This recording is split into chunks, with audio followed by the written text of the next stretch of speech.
Om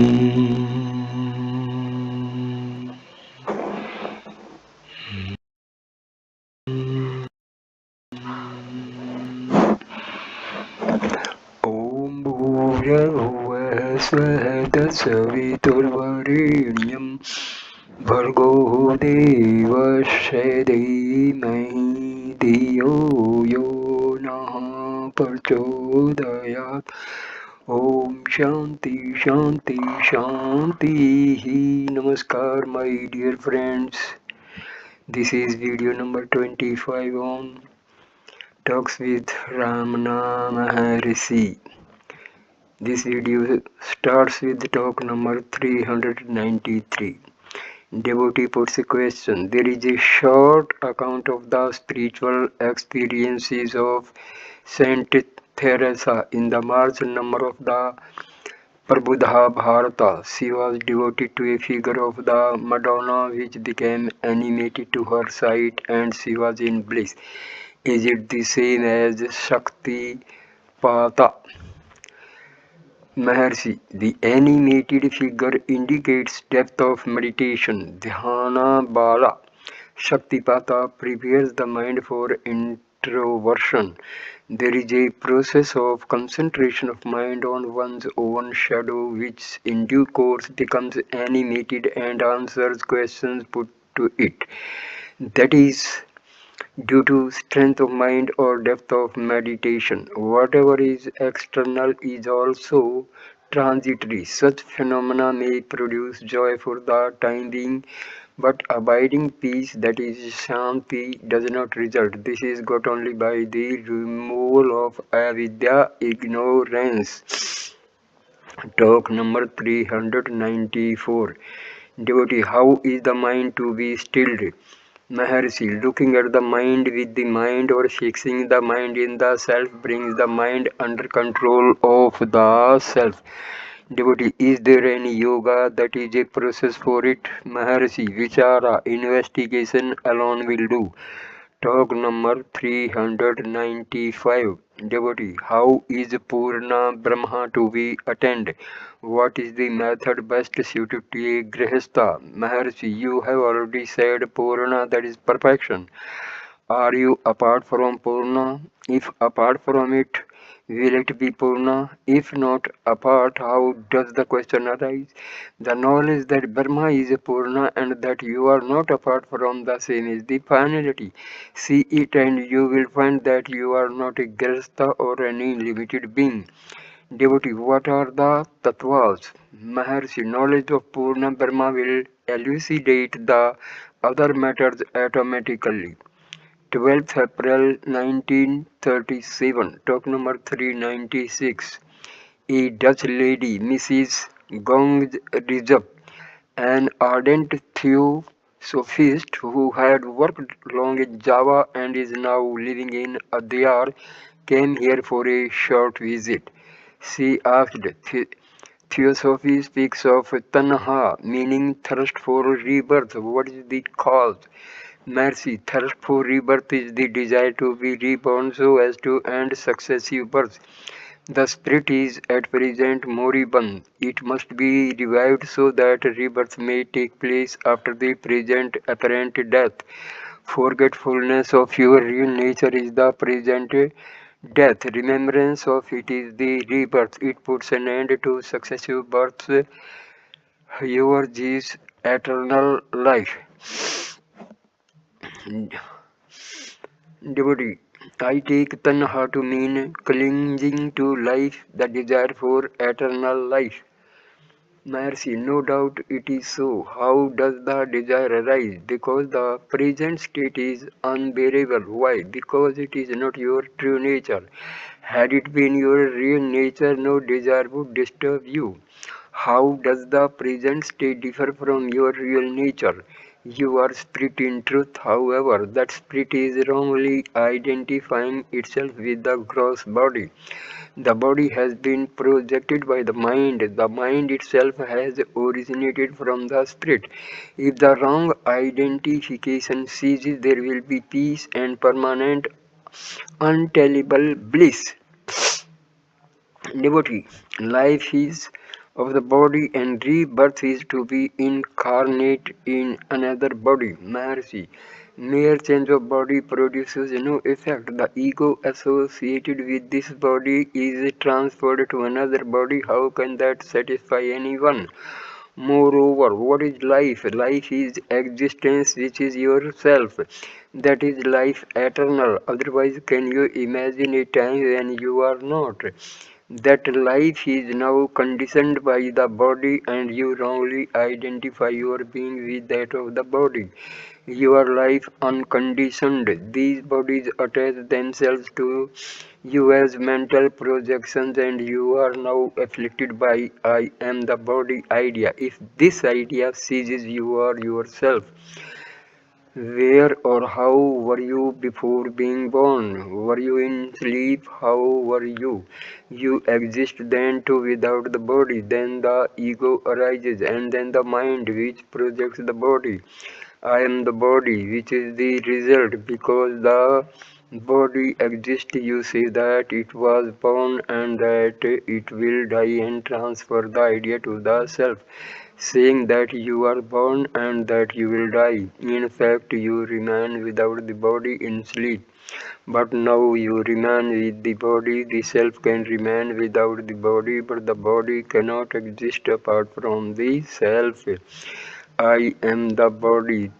Thought is ignorance. That the body is not apart from the self is knowledge. That is the difference between knowledge and ignorance. The body is a mental projection, the mind is the ego, and the ego arises from the self. So the body thought is distracting and stays away from the self. For whom is the body or the birth? It is not for the self, the spirit. It is for the non-self which imagines itself separate. So long as there is the sense of separation, there will be afflicting thoughts. If the original source is regained and the sense of separation is put an end to, there is peace. Consider what happens when a stone is thrown up. It leaves its source and is projected up.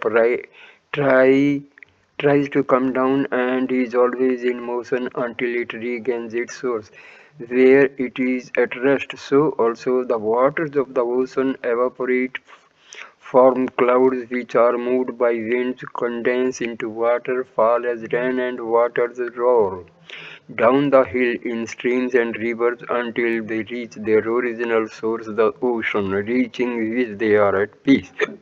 Thus, you see, wherever there is a sense of separateness from the source, there is a agitation and movement until the sense of separateness is lost. So it is with yourself now that you identify yourself with the body, you think that you are separate from the spirit, the true self. You must regain your source before the false identity ceases and you are happy. Gold is not an ornament, but the ornament is nothing but gold. Whatever shape the ornament may assume and however different the ornaments are, there is only one reality, namely gold. So also with the bodies and the self. The single reality is the self. To identify oneself with the body and yet to seek happiness is like attempting to cross a river on the back of an alligator. The body identity is due to introversion and the wandering of the mind. To continue in that state will only keep one in an endless tangle and there will be no peace. Seek your source, merge in the self and remain all alone. Rebirth means discontent with the present state and desire to be born where there will be no discontent.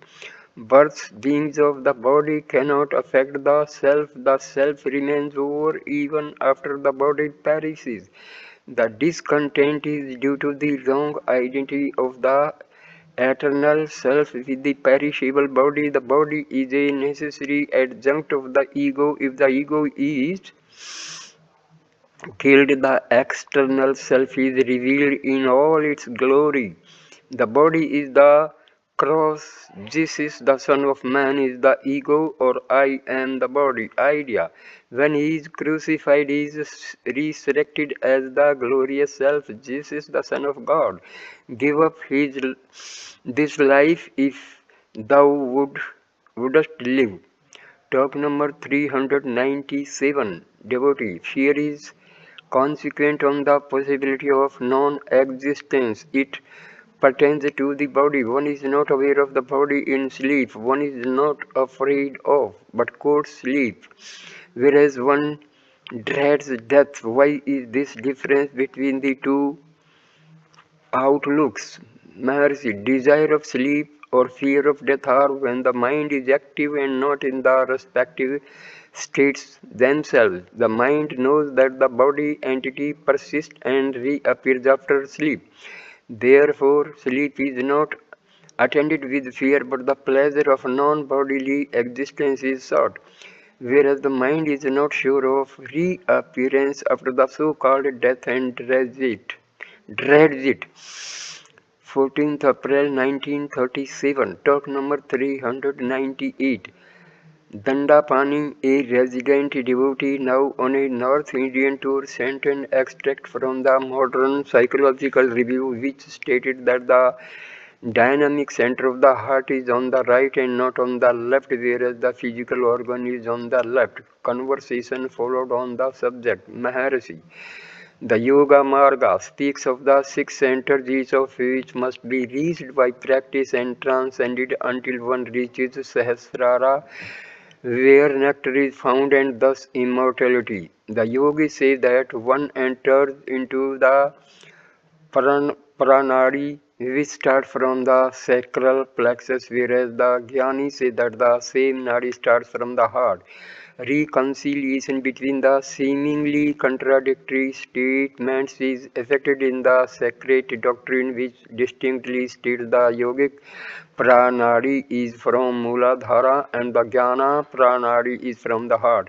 The truth is that the pranadi should be entered.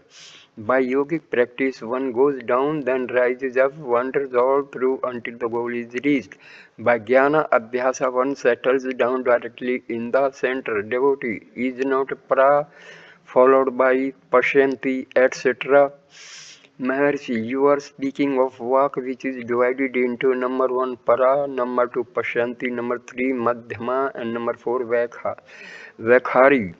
Vak is prana shakti, whereas the mind is tejo rupa or chitta shakti. The shakti is the manifestation of the unmanifest origin. The yogis attach the highest importance to going up to Sahasrara, that is the brain center or the thousand petaled lotus. Some yogis say that there are other centers higher up with greater involutions. For example, 1 lakh, 100 petaled or 1 crore petaled ones. Let us omit them for the present. They point out the scriptural statement that the life current enters the body through the fontanelle and argue that yoga separation having come about that way, yoga union must also be effected in the reverse way. Therefore, we must by yoga practice gather up the pranas and enter the fontanelle for the consummation of yoga. The Jnanis point out that the yogi assumes the existence of the body, its separateness from the self, and therefore advises effort from reunion by the practice of yoga. In fact, the body is in the mind, which has the brain for its seat, which again functions by light borrowed from another source, as admitted by the yogis themselves in their fontanelle theory. The Jnani further argues if the light is borrowed, it must come from its native source. Go to the source direct and do not depend on borrowed resources. Just as an iron ball comes into being separate from the mass of iron, gets fiery in fire, later cools down, giving up the fire, but must again be made fiery to reunite with the original mass. So also the cause of separation must also form the factor of reunion. Again, if there is an image reflected. There must be a source and also accessories like the sun and pot of water for reflection. To do away with the reflection, either the surface is covered up corresponding to reaching the fontanelle according to the yogis, or the water is drained away, which is called tapas. Tapo brahmeti, tapas is Brahma. That is to say, the thoughts or the brain activities are made to cease. This is Jnana Marga. All these are, however, on the assumption that the Jiva is separate from the self or Brahma. But are we separate? No, says the Jnani. The ego is simply wrong identity of the self with the non-self, as in the case of a colorless crystal and its colored background. The crystal, though colorless, appears red because of its background. If the background is removed, the crystal shines in its original purity. So, it is with the self and the antahakaranas. Still again, the illustration is not quite appropriate, for the ego has its source from the self and is not separate like the background from the crystal. Having its source from the self, the ego must only be retraced in order that it might merge in its source. The center of the ego and its core is called the heart, the same as the self. A gentleman asked if the yogis also reach the anhata and thus realize the heart center as is done by the jnanis, but in a different way. Maharshi, anhata is not the same as the heart center. If so, why should they wander further on to Sahasrara? Moreover, the question arises because of the sense of separateness persisting in us. We are never away from the heart center before reaching anhata, or after passing it, one is only in the center. Whether one understands it or not, one is not away from the center. Practice of yoga or vichara is done, always remaining in the center only. Devotee, what is to be our sadhana? Maharshi, sadhana for the sadhaka is the sahaja of the siddha. Sahaja is the original state, so that sadhana amounts to the removal of the obstacles to the realization of this abiding truth. Devotee, is concentration of mind one of the sadhanas? Maharshi, concentration is not thinking one thing, it is on the other hand putting off all other thoughts which obstruct the vision of our true nature. All our efforts are only directed to lifting the veil of ignorance. Now it appears difficult to quell the thoughts. In the regenerate state, it will be found more difficult to call in thoughts. For for are there things to think of? There is only the self. Thoughts can function only if there are objects. But there are no objects. How can thoughts arise at all? The habit makes us believe that it is difficult to cease thinking. If the error is found out, one would not be fool enough to exert oneself unnecessarily by way of thinking. Devotee, is not grace more effective than Abhyasa? Maharshi, Guru simply helps you in the eradication of ignorance. Does he hand over realization to you? Devotee, we are ignorant. Maharshi, inasmuch as you say you are ignorant, you are wise. Is he a madman who says that he is mad? Guru's grace is like a hand extended to help you out of water, or it makes you way easier for the removal of ignorance. Devotee, is it not like a medicine to cure the disease of avidya? Maharshi, what is medicine for? It is only to restore the patient to the original state of health. What is this talk of Guru, grace, God, etc.? Does the Guru hold you by the hand and whisper something in your ear? You imagine him to be like yourself. Because you are with a body, you think that he is also a body in order to do something tangible to you. His work lies within. How is Guru gained? God, who is immanent in his grace, takes pity on the loving devotee and manifests himself as a being according to the devotee's standard. The devotee thinks that he is a man and expects relationship as between bodies, but the Guru, who is God or self incarnate, works from within, helps the man to see the error of his ways, guides him in the right path until he realizes the self within.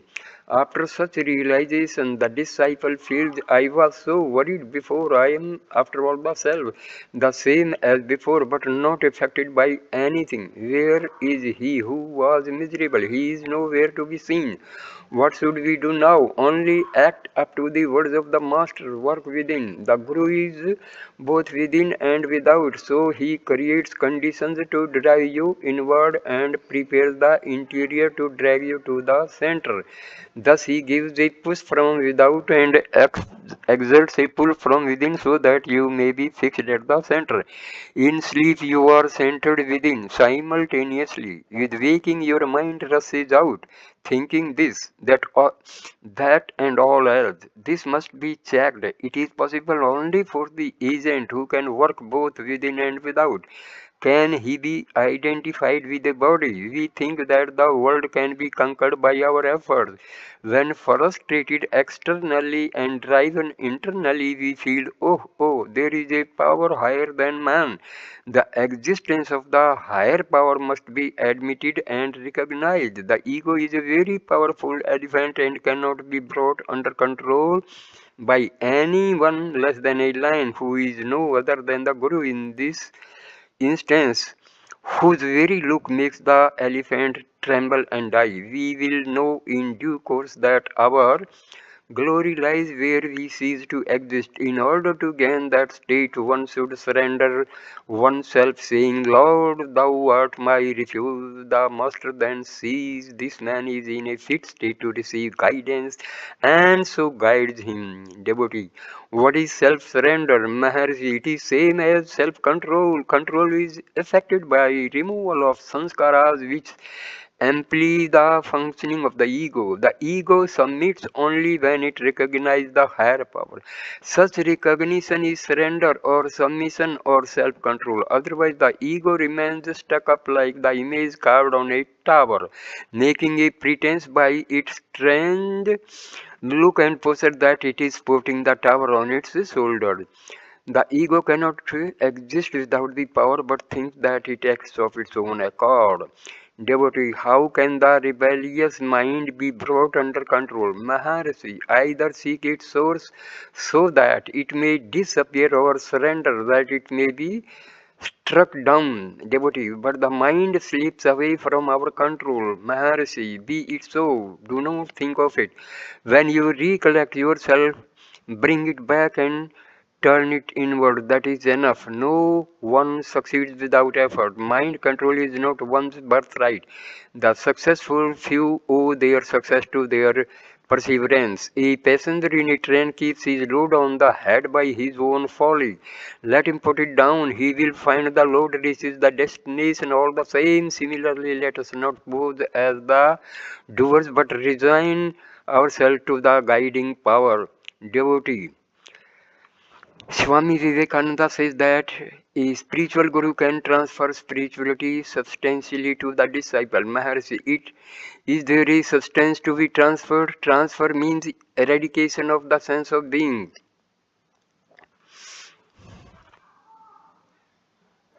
The disciple. The master does it. Not that the man was something at one time and metamorphosed later into another. Devotee, is not grace the gift of the Guru? Mercy, God, grace and Guru are all synonymous and also eternal and immanent. Is not the self already within? Is not for the Guru to bestow it by his look? If a Guru thinks so, he does not deserve the name. The books say that there are so many kinds of diksha, initiations, hasta diksha, sparsh diksha, chakshu diksha, mano diksha, etc. They also say that the Guru makes some rites with fire, water, japa, mantra, etc.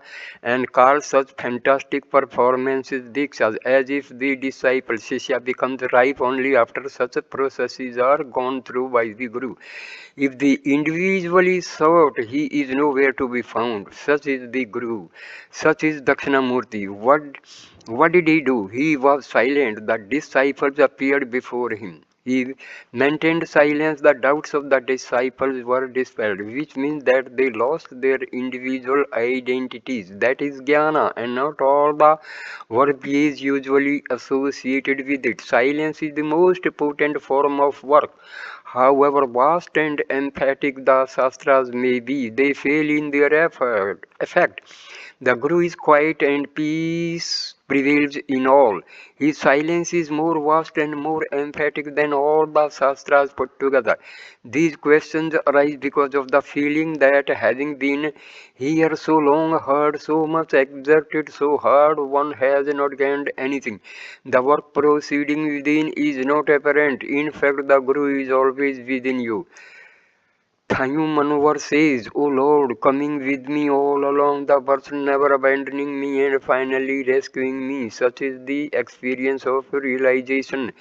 Srimad Bhagavad Gita says that the same in a different way. We too are not only now but have ever been so. Devotee, does not the Guru take a concrete form, Maharshi? What is meant by concrete? Because you identify your being with your body, you raise the question. You raise this question, find out if you are the body. The Gita says, Pram bhavam agyantaha, that those who cannot understand the transcendental nature of Sri Krishna are fools deluded by ignorance. The Master appears to dispel that ignorance as a Thyanuman Thaya Manovar puts, if he appeared as a man to dispel the ignorance of a man, just as a deer is used as a decoy to capture the wild deer, he has to appear with a body in order to eradicate our ignorance. I am the body idea. So I end this video here. Next video number 26 will start with the talk number 399. Thanks a lot. Namaskar my dear friends. Please like, comment and share the video and subscribe the channel. Thanks a lot. Namaskar. Namaskar.